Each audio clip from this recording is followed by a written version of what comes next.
Au départ, il y a un général qui s'appelle Mangin, qui a écrit un bouquin qui s'appelle Les Forces Noires, et qui au début de la guerre de 14-18, dit qu'il faut absolument se servir de cette armée d'Afrique pour venir sur les champs de bataille d'Europe.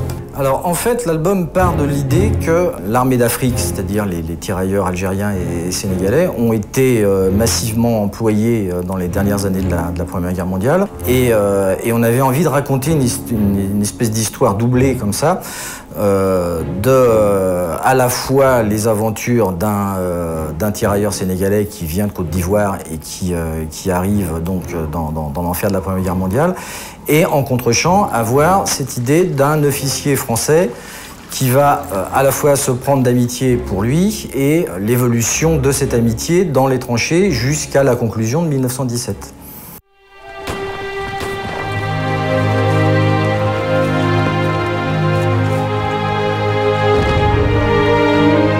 C'est très important l'histoire des points de vue dans cet album. Il va y avoir un moment important dans l'histoire où on va changer de point de vue, on va avoir le point de vue d'un blanc. Ça nous tenait à cœur pour raconter à la fois l'histoire du colonialisme et de s'inspirer de ces gens qui sont venus d'Afrique combattre en Europe, parce que c'était en réalité beaucoup plus complexe qu'on ne voudrait le dire aujourd'hui.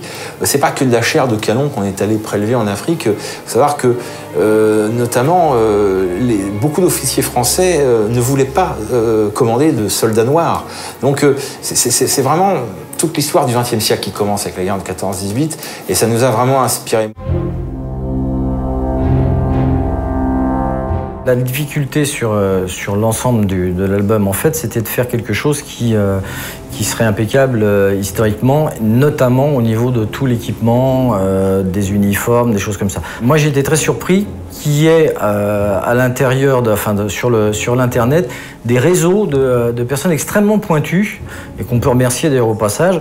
Et ça nous a beaucoup servi, parce que c'est vrai qu'on avait besoin derrière d'avoir, outre l'histoire, d'avoir derrière des bases très solides, de manière à raconter quand même une histoire qui se tenait et où il n'y a pas d'erreur. Et grâce à eux, je pense qu'on y est arrivé.